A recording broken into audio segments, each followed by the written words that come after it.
Hi, I'm Bob Gimlin, and today I want to talk about a lesser-known photo of Bigfoot, or Bigfoot-like creature. The photo is of what has come to be known as the Beast of Seven Chutes. It was taken in Quebec, in a regional park called Parc des Sept Chutes. And I apologize, my French isn't so good, but in English it means Park of Seven Falls, and it's often called by English speakers Seven Chutes Park. The photographer hadn't noticed anything while he was taking the picture. It wasn't until later that he was browsing through his stack of photos, reminiscing about his trip, when he noticed something. Just something. And that something is right here.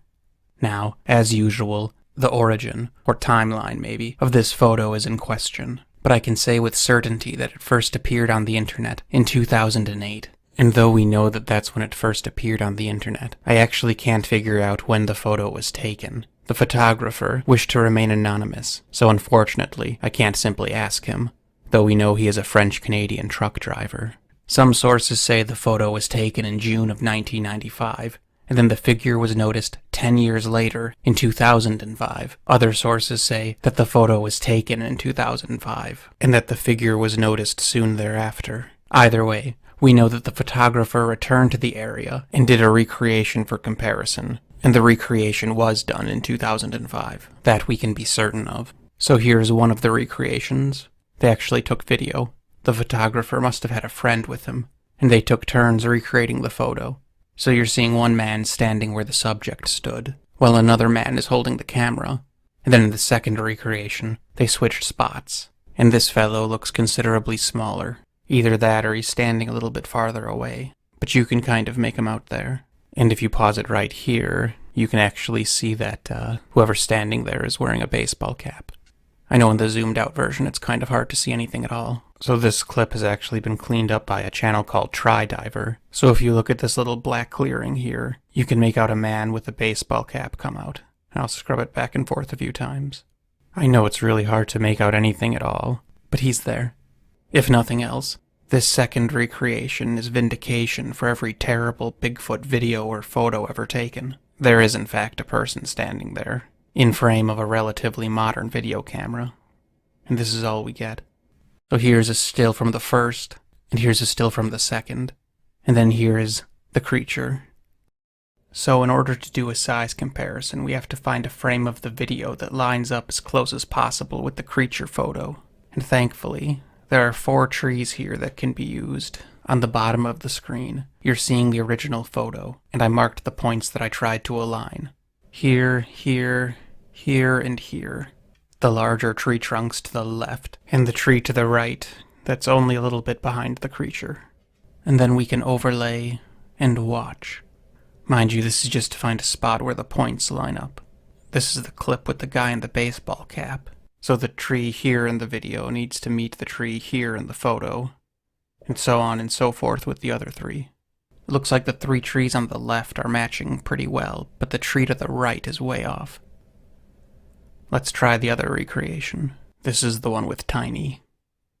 And let's insert our overlay, and see if there's a spot where the trees line up. This one's much closer, it seems. Colder. Warmer, colder, warmer, there. For the sake of full disclosure, I found it earlier, I just had to find it again. Here it is without the red lines. That seems to be as close as we're going to get it. It's a little off on the bottom of the tree closest to us, but I think the recreator actually did a pretty darn good job of putting the camera exactly where it was the first time. That tree to the right is lined up just perfectly. And for the record, this is why I think the photo was taken in 2005, and then the recreation done a few weeks later. These trees would have grown more in 10 years, and their trunks wouldn't line up so well. Of course, that could be the result of the cameraman standing a few inches farther back than he did the first time, but I don't think so. I actually have 15 minutes of video where I compare every little thing, but I don't think I'm going to include that, because it was boring. Okay, then I'll take out the overlay. Of the some 90 seconds of recreation footage, this frame shows the moment that the camera was in the closest position to where the camera was when it took the original photo, which means this frame is best for a size comparison. I made a sequence of versions of the original creature photo that starts at 10% opacity, or maybe opaqueness, I don't know.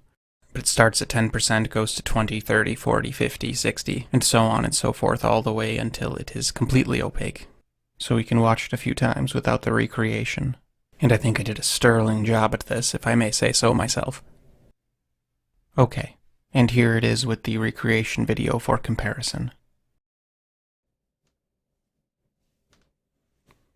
Maybe a little faster. And then in reverse. The trees line up so well. Even the little ones in the middle. I'm going to try and show you a magnified version. It didn't turn out too great, but maybe you can make it out. We can't see the figure's feet, or the recreator's feet for that matter, so it's impossible to measure height, but it seems to be at least 1 1/3 as broad as the not small man in frame. Okay, yeah, unfortunately they seem to be on a slope, so height seems to be indeterminable. Though I definitely think it's worth mentioning that if they are on a slope, and the creature is closer to us, or, the viewer, then that means it's down the slope, which means it is significantly taller than the man to be visible at all. Because it looks like if the man took a few steps forward, he wouldn't even be visible below the foliage. That's just how my eyes are interpreting this. It could be wrong, but it looks like it's tall, to me. Maybe the recreators even tried to stand exactly where it stood, but they couldn't get high enough. Based on how well the trees are set up, it seems like they took their time to redo this. So I wonder why they didn't stand in the exact same spot. Maybe they couldn't. And one thing that I can't help but notice is that it doesn't seem to be standing in a clearing. Exactly. It kind of just comes out of the brush. What I mean by that is that it looks like it's making its own space, like it's pushed aside this tree. Keep in mind, these trees, the anchor points for this recreation, are lined up very well. So there's trees where that thing is standing, which means it's coming through the trees, pushing through. If you look at the man in the recreation, you'll see he found a patch of space where he isn't buried in the foliage like a common squirrel. Same with baseball cap guy.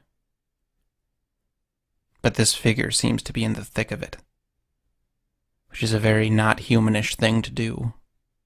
Okay, this is kind of what I've been looking forward to this whole time. I'm going to clumsily cut out the creature in the same frame. Yeah, that's really big. They're both far away, so it doesn't look that dramatic. But that's a big thing, whatever it is. And I get that it's marginally closer to the camera than the man is, but still. And remember, I think they're on a slope, and I say that because of the waterfall. And if the thing is farther down the slope, that means its feet are lower than the man's, which means it's tall. I know I just said this, but I think that if the guy took a few steps forward, he would disappear into the brush. So whatever this large brown thing is, it's big. If the guy is at least 6 feet tall, then I think it's safe to say that the figure is 8 feet tall, maybe? And it wasn't there when they returned 2 weeks later, which of course means that it can walk. Here's the creature photo side by side with the recreation frame. This is just to acclimate your eyes to seeing this impossible thing. It's big whatever it is. And the person who took the photo didn't see it at the time. To me, this photo confirms on one aspect of these creatures that I have never been able to put into words. But I have this suspicion that these things are extremely skilled at being hidden in plain sight, both micro and macro, big picture and little picture, as an ancient man once said, as above so below. Meaning, of course, they are culturally hidden in plain sight, and perhaps literally too. Again, I can't articulate this into words, but I almost feel as if something about their shape or color, or maybe the way they sway, possibly having something to do with their intimate understanding of human-like eyes or contrasting colors, I don't really know. But I've heard so many reports of creatures that are at least partially exposed, and then seem to be surprised that they've been spotted, as if sometimes they're just confident they can't be seen, but they can be. Which of course begs the question, just exactly how often are they in plain sight, unseen? I don't really know what I'm getting at here, and it could simply be nothing more than their understanding of being still with a similar backdrop, as simple as camouflage, but I suspect there's more to it than that. It's hard to tell from both the photo and the recreation if they should have noticed the figure standing there. And a note for anyone who ever finds themselves in a similar situation in the future, as far as trying to recreate a photo like this. It might be interesting to take some pictures from where the subject was standing. It may shed some light as to why it was there in the first place, and what business it had there. As for the blown-up file, here's 2 versions of that with varying brightness. Well, it seems to have a snout, which many in the Dogman tribe have taken to like a dog with a bone.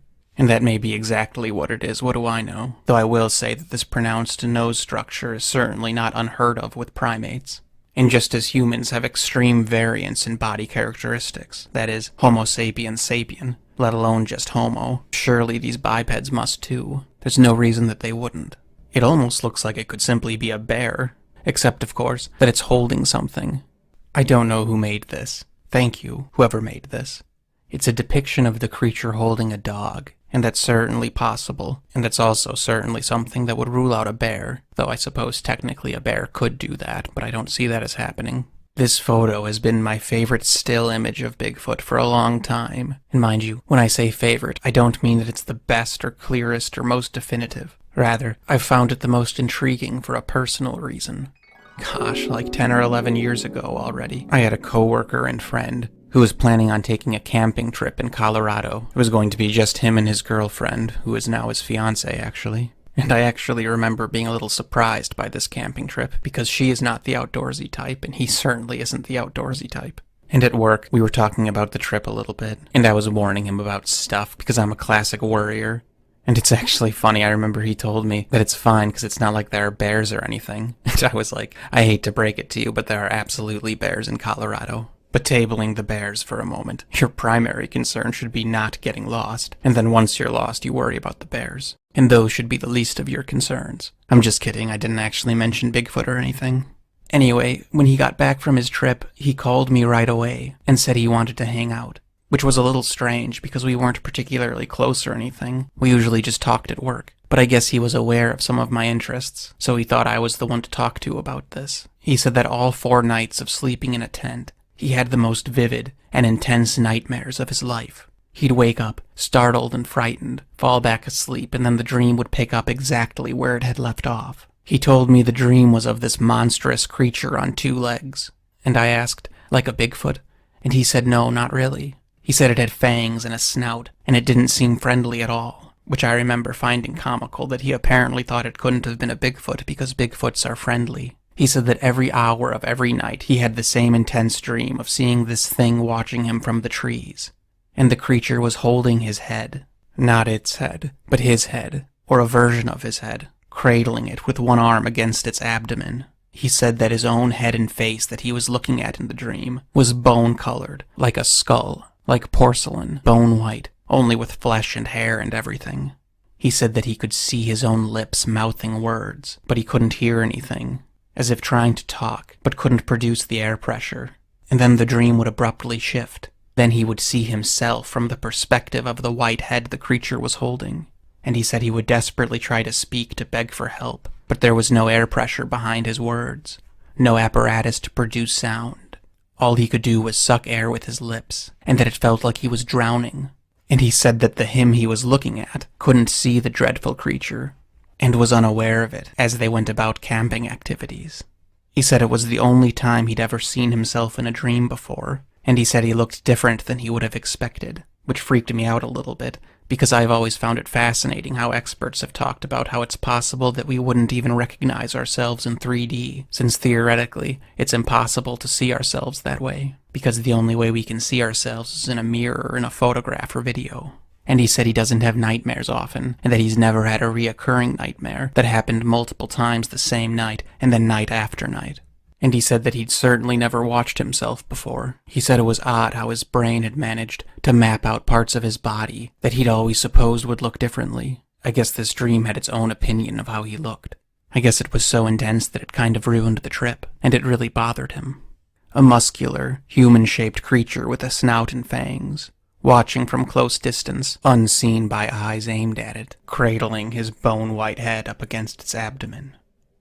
By chance alone, I saw this photo a few months after he had told me about the dream, and I showed it to him, and he freaked out. More than a little bit, really.